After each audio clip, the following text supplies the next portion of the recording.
Going right along here, the next one is the 1988 comedy The Experts, with a very young and very mulleted John Travolta. This is a pretty good movie. From what I saw, I didn't watch it all the way through, I don't think, but it was directed by Dave Thomas, and no, not that Dave Thomas. There you go, that Dave Thomas.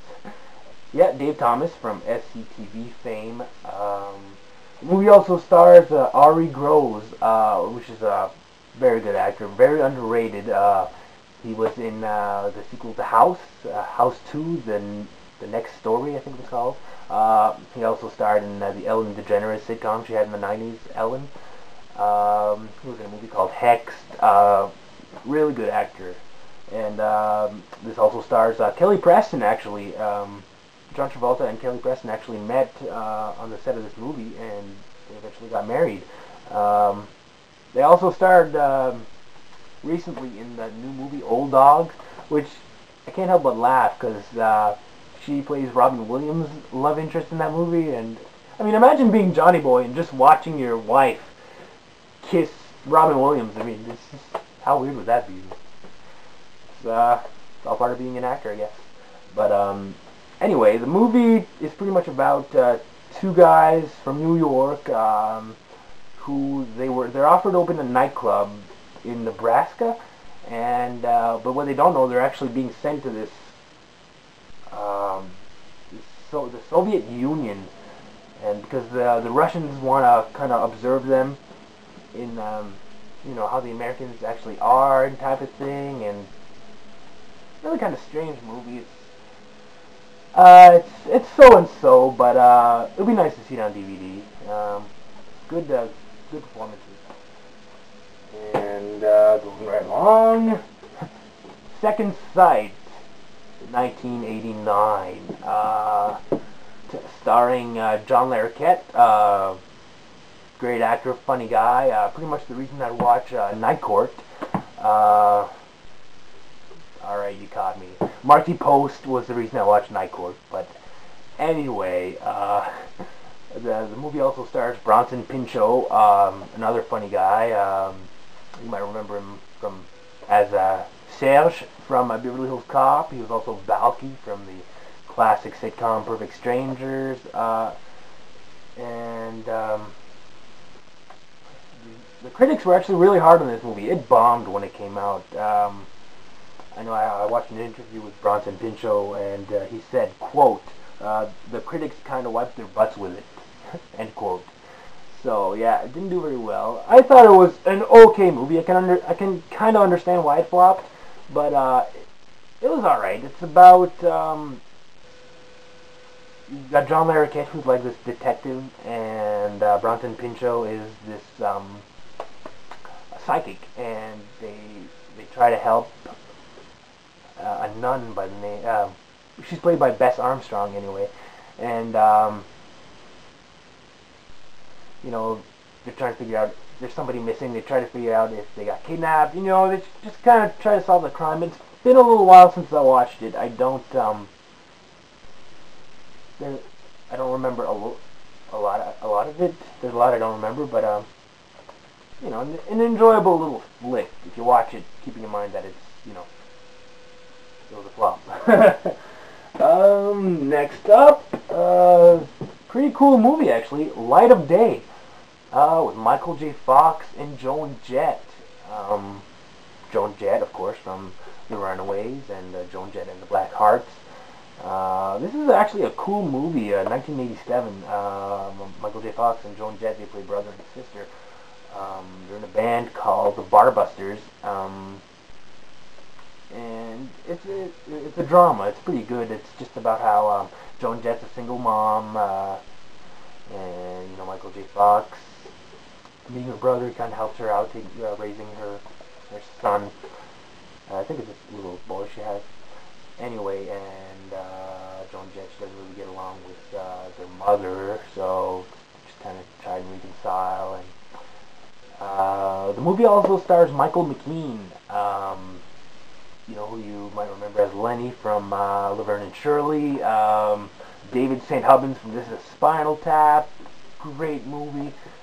He's in the band with the two of them. He's a band member in this movie. So I always find he has good screen presence. He's always fun to see. So yeah, nice little drama. It's been a while since I watched it, but no, nice little movie. I'd never heard of it. Very, very underrated actually. So yeah, this one, that would make it a cool DVD. Light of Day. Oh my God, we've come to this point. Here's a little movie. It hasn't been released on DVD. It's not entirely a bad thing. It's called Hot to Trot. As you can see, the very, very funny Bobcat Goldthwait and a talking horse. So it's kind of like a new age Mr. Ed, if you will. The movie wasn't that great, but what was a treat was actually the voice of the horse. And I didn't know this. Well, I think I might have heard about it, but I forgot. So when I popped it in, I heard the talking horse, and I was just like, I know that voice. And then it came to me, John Candy. He's the voice of the talking horse, which is, that alone is worth it.